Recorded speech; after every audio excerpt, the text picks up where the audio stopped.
Subscribe करिए हमारे channel target UP TET CTET को और बेल आइकन को दबाइए। हेलो फ्रेंड्स, मैं रेनू स्वागत करती हूँ आप सभी भावी अध्यापक एवं अध्यापिकाओं का आपके अपने channel target UP TET CTET में। दोस्तों, आज की इस वीडियो में हम सॉल्व करने वाले हैं आप लोग के इंग्लिश सब्जेक्ट का 2016 में आया हुआ प्रश्न पत्र। इसके पूरे सोल्यूशन को हम देखेंगे और किस तरीके का क्वेश्चन आया था 2016 में। ऑलरेडी आप लोग को पता है कि 2017 का, 2018 का और 2019 का पेपर ऑलरेडी हमने सॉल्व करवा दिया है।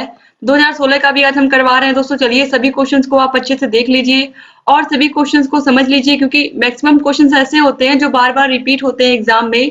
तो इसलिए आप जितना प्रैक्टिस किए रहेंगे, जितना previous year question paper solve करके एग्जाम में जाएंगे, आपके लिए उतना ही बेटर होगा।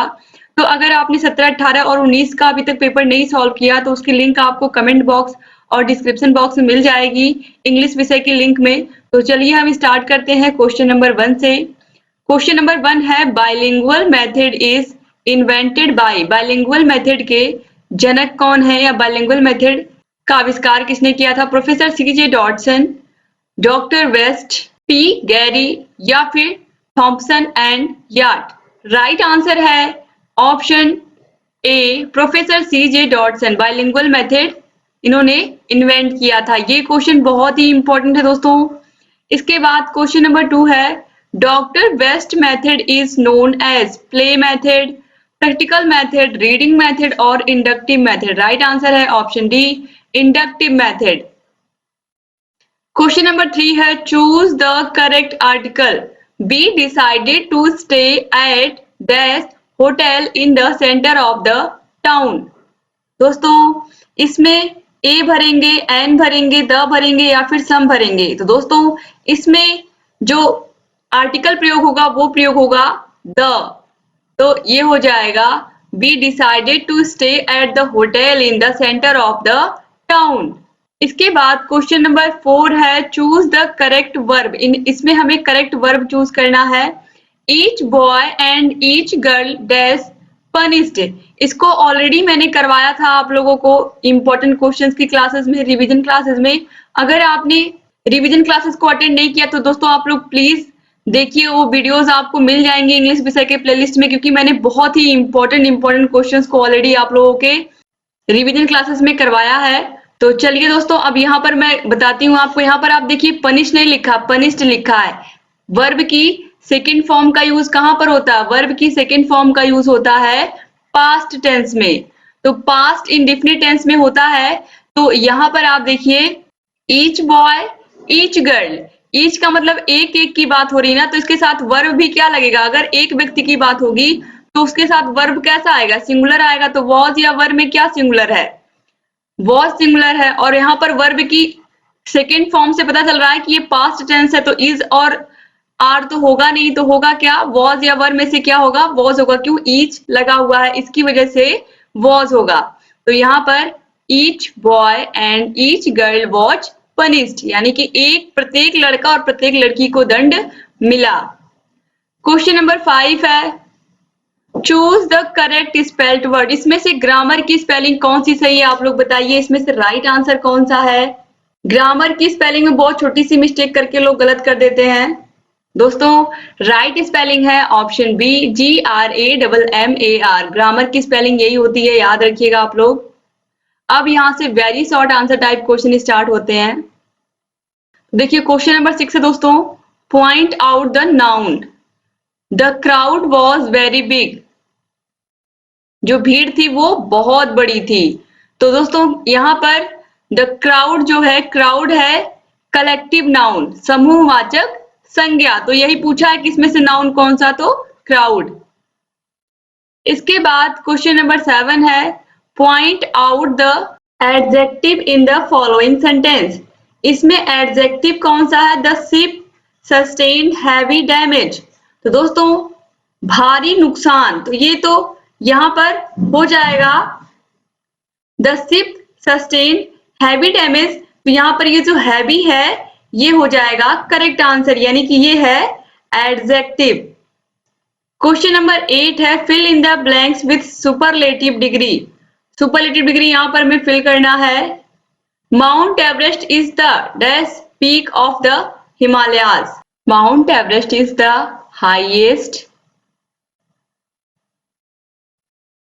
Highest peak of the Himalayas, यानी कि जो माउंट एवरेस्ट है ये सबसे ऊंची चोटी है ग्रेट हिमालय की। क्वेश्चन नंबर 9 है fill in the blank with correct pronoun. We always like boys dash speak the truth. हम उन बच्चों को हमेशा पसंद करते हैं जो सच बोलते हैं, तो जो के लिए हम क्या लगाएंगे? Who speak the truth. इसके बाद क्वेश्चन नंबर 10 है change the following sentence into passive voice. Rama helps Hari, तो ये है प्रेजेंट इन डिफिनिट टेंस में। प्रेजेंट इन डेफिनिट टेंस में ये जब चेंज होगा तो यहाँ पर ऑब्जेक्ट सब्जेक्ट के स्थान पर जाएगा, तो यहाँ पर हरी हो गया। उसके बाद आपको पता है इंडेफिनिट जब चेंज होता है तो इज आता है, इज एम आर के साथ क्या आता है? वर्ब की थर्ड फॉर्म आती है पैसिव वॉइस में। तो इज, क्योंकि हरी है तो सिंगुलर है, तो इज एम आर में इसका ही प्रयोग होगा। फिर हेल्प का हेल्प्ड हो जाएगा, और फिर उसके बाद बाई का प्रयोग होगा, और फिर रमा। तो Hari is helped by Rama. इसके बाद क्वेश्चन नंबर 11 है change the following sentence into past continuous tense. तो पास्ट कॉन्टिन्यूअस टेंस में चेंज करेंगे यू स्पोक। पास्ट कॉन्टिन्यूअस में चेंज करेंगे तो यू के साथ क्या लगेगा? वॉज या वर में से क्या लगेगा? वर। और स्पोक का हो जाएगा स्पीकिंग, क्योंकि स्पीक में आईएनजी फॉर्म लग जाएगा। तो ये पास्ट कंटिन्यूअस टेंस में हो गया यू वर स्पीकिंग। यहां से short answer type question start होते हैं। तो क्वेश्चन नंबर 12 है define and abstract noun with example. Abstract noun का मतलब क्या होता है और इसके एग्जांपल से इसे समझाइए। तो abstract noun denoting a quality, यानी कि किसी की क्वालिटी बताओ, एक्शन बताओ और स्टेट बताओ। यानी कि डिनोटिंग अ क्वालिटी, एक्शन और state something which we cannot see, touch, etc. यानी कि किसी की ऐसी क्वालिटी को, किसी के ऐसे एक्शन को, किसी की ऐसी अवस्था को आप बता रहे हो जिसको ना तो हम छू सकते हैं ना तो हम देख सकते हैं, तो इसे हम क्या कहते हैं? एब्स्ट्रैक्ट नाउन कहते हैं। जैसे कि गुडनेस, किसी की अच्छाई, सच्चाई, ईमानदारी, ऑनेस्टी, एंगर, गुस्सा, फियर, etc. इसको हम क्या कर सकते हैं? केवल फील कर सकते हैं। ठीक है, इसको हम देखते नहीं। ऑनेस्टी दिखाई नहीं देती है, ट्रुथ दिखाई नहीं देता है, वो हम महसूस करते हैं। तो वही चीज यहाँ पर बताई गई है। इसके बाद क्वेश्चन नंबर 13 है complete the spelling of the following. तो यहाँ पर क्या फिल करना है, यहाँ पर क्या फिल करना है, चलिए देखते हैं। तो यहाँ पर हो जाएगा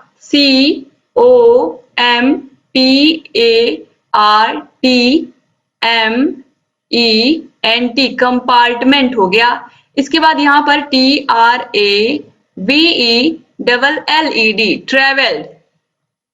क्वेश्चन नंबर 14 है transform the following sentences by changing the degree of comparison as directed against each. तो यहाँ पर आप देखिए he is as boys as Solomon. तो यहाँ पर आप देखिए इसे हमें कंपैरेटिव में चेंज करना है।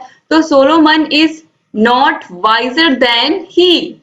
Solomon is not wiser than him. दोस्तों यहाँ पर ही का ऑब्जेक्टिव फॉर्म हिम यूज होगा। तो Solomon is not wiser than him. इसके बाद दूसरा है some poets are not less great than Tennyson. यहाँ पर ग्रेटर होगा। Some poets are not less greater than Tennyson, इसको सुपरलेटिव में चेंज करना है। तो Tennyson is one of the greatest poets. ठीक है, one of the greatest poet. इसके बाद क्वेश्चन नंबर 15 है punctuate the following putting capital letters and other punctuate the following putting capital letters other punctuations marks wherever necessary। यानी कि यहाँ पर हमें सही से पंक्चुएशन जहां पर कॉमा नहीं है वहां पर कॉमा लगाना, जहां फुल स्टॉप नहीं है फुल स्टॉप लगाना, जहां पर स्मॉल लेटर है कैपिटल लेटर बनाना है, सब सही करना है। तो चलिए हम इसको सही करते हैं। ये क्वेश्चन है when I was in Delhi I visited the Red Fort, Qutub Minar, Rajghat, India Gate. अब इसे हमें कैसे लिखना है सही से पंक्चुएट करके। When I was in Delhi, I visited the Red Fort। अब आप देखिए दिल्ली चूंकि क्या है, शहर का नाम है, ये क्या है, नाउन है। तो नाउन की वजह से क्या होगा, यहाँ पर डी कैपिटल होगा। फिर विजिटेड द रेड फोर्ट, किसी ऐतिहासिक इमारत के सामने भी क्या लगाते हैं हम, वो भी किस में आती है, नाउन में ही आती है, तो इसलिए यहाँ पर भी ये भी नाउन हो गया, तो इसलिए यहाँ पर ये कैपिटल लेटर में रहेगा आर। रेड फोर्ट, उसके बाद कुतुब मीनार भी क्या एक इमारत है, तो यहाँ पर क्यू कैपिटल एम कैपिटल। फिर द राजघाट, राजघाट भी क्या है, हमारी धरोहर है। और and the India Gate, India Gate भी क्या है एक इमारत है। तो इन सभी के आगे यहाँ पर कैपिटल लेटर, और यहाँ पर आप देखिए Red Fort comma the Qutub Minar comma the Rajghat and the India Gate. तो इस तरीके से हम सही करेंगे। इसके बाद क्वेश्चन नंबर 16 है, correct the following sentences. He gave me a advice. तो ही गेव मी अ एडवाइस कभी नहीं होता है, he gave me a piece of advice होता है, याद रखिएगा आप लोग, अ पीस ऑफ एडवाइस होता है। इसके बाद है the sceneries here are very good. तो the scenery of here is very charming, is very, और यहाँ पर कभी भी सीनरीज नहीं होता है, हमेशा क्या होता है सीनरी होता है। इसके बाद क्वेश्चन नंबर 17 है, what is the importance of language games in English language teaching. यानी कि जब इंग्लिश सिखाया जाता है, बच्चों को पढ़ाया जाता है, तो जो इंग्लिश के गेम्स होते हैं वो कितना यूज होते हैं, जो भाषा के गेम होते हैं बच्चों को खिलाए जाते हैं, वो कितना महत्वपूर्ण योगदान देते हैं बच्चों को इंग्लिश भाषा को सिखाने में। तो यहाँ पर आप देखिए, to learn the English in proper way some games are provided which are called language games. यानी कि बच्चों को इंग्लिश को प्रॉपर वे अच्छे से सिखाने के लिए उन्हें कुछ गेम्स खिलाए जाते हैं इंग्लिश भाषा में, ठीक है। इसके बाद देखिए, which are called language games, इन्हें हम क्या कहते हैं, लैंग्वेज गेम्स कहते हैं।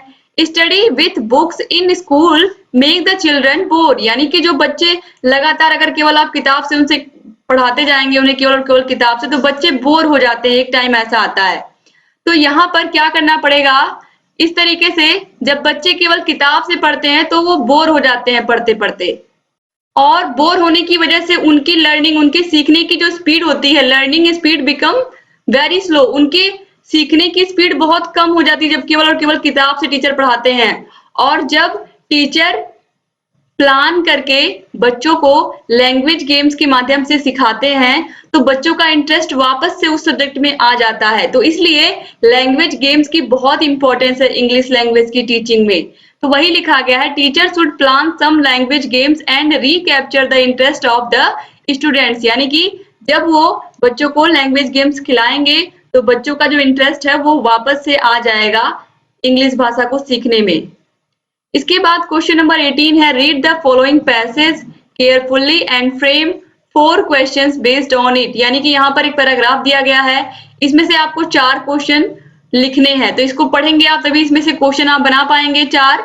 तो Mahatma Gandhi was born in October 2, 1869 at Porbandar in Kathiawar. He devoted his entire life the upliftment of the poor and to get his country free from the clutches of the British. He lived the life of a common man. He is the father of the nation. तो सबसे पहले यहाँ पर लिखा है to whom we call बापू। हम बापू किसे कहते थे, ठीक है, आपको पता है कि महात्मा गांधी जी को बापू के नाम से पुकारा जाता था। इसके अलावा दूसरा क्वेश्चन बनेगा, who tried hard to make India free। यानी कि किसने बहुत अधिक परिश्रम किया था भारत को आजाद कराने में। फिर है who is the father of the nation, इसका इस तरीके से बनाना, he is the father of the nation कौन है, आपको पता है महात्मा गांधी। तो इस तरीके से भी आप क्वेश्चन बना सकते हो। इसके बाद है who ruled over India, India के ऊपर रूल किसने किया था, अंग्रेजों ने किया था। तो इस तरीके से यहाँ पर आप लोगों ने सारे क्वेश्चंस को देख लिया। 2016 में जितने भी क्वेश्चन आए थे, उम्मीद करती हूँ ये वीडियो आपको अच्छा लगा होगा और सारे क्वेश्चंस को आपने अच्छे से सॉल्व भी किया होगा। और आप लोगों के लिए ऐसे ही इंटरेस्टिंग वीडियोस मैं लेकर के आती रहूंगी और आप लोगों की तैयारी बेहतर कराती रहूंगी। बस आप ऐसे ही मेरे चैनल से बने रहिए। और दोस्तों यहाँ पर आपको नीचे सब्सक्राइब का बटन दिखेगा रेड कलर का, उसको जरूर आप प्रेस कर लीजिए और बगल में घंटी का भी निशान होगा, उसको भी दबा दीजिए ताकि हम जो भी नई वीडियोस बनाते हैं उन सभी का नोटिफिकेशन आप लोग के पास समय से पहुंचे और आप हमारे सभी वीडियोस को ऐसे ही देखते रहें। यहाँ पर आपको आई बटन मिल जाएगा, आई बटन पर जैसे ही आप क्लिक करोगे, अब तक हमने जितनी भी वीडियोस बनाई हैं आपको सभी विषयों के लिंक यहाँ पर मिल जाएगी। हर एक विषय के हर एक वीडियो को कभी भी कहीं भी आप देख सकते हो और जहाँ कहीं भी कोई भी समस्या है हमसे पूछ सकते हो। अगर ये वीडियो अच्छा लगा तो प्लीज वीडियो को लाइक करके जाइएगा और अपने अच्छे अच्छे प्यारे प्यारे कमेंट्स ऐसे ही करते रहिएगा लगातार। और दोस्तों अपने फ्रेंड्स को भी शेयर करना बिल्कुल मत भूलिएगा। व्हाट्सएप ग्रुप में, अपने कॉलेज के ग्रुप में जरूर शेयर कर दीजिएगा, जिससे अधिक से अधिक प्रशिक्षु हमसे जुड़ सके और लगातार ऐसे ही हमारे वीडियोस को देखते रहें। आपको डिस्क्रिप्शन बॉक्स और कमेंट बॉक्स में सभी विषयों की लिंक मिल जाएगी। और अगर आपको इसकी पीडीएफ चाहिए तो पीडीएफ के लिए आपको हमारे टेलीग्राम को ज्वाइन करना होगा। टेलीग्राम का लिंक आपको डिस्क्रिप्शन बॉक्स और कमेंट बॉक्स में मिल जाएगा। इसके अलावा सिंपली आप टेलीग्राम पर जा करके target UP TET CTET search करोगे तो आपको वहां पर हमारा चैनल दिख जाएगा और नीचे आपको ज्वाइन का बटन मिलेगा। ज्वाइन पर आप जैसे ही क्लिक करोगे आप वहां से हमारे चैनल से ज्वाइन हो जाओगे और आपको सभी विषयों की वीडियोस, सभी विषयों की पीडीएफ आपको बिल्कुल फ्री मिलेंगे। तो ऐसे ही हमारे चैनल से बने रहिए। आप लोग की लगातार ऐसी वीडियोस हम लेकर के आते रहेंगे और आपकी तैयारी को और बेहतर बनाते रहेंगे। दोस्तों आप सभी का बहुत बहुत धन्यवाद। जय हिंद।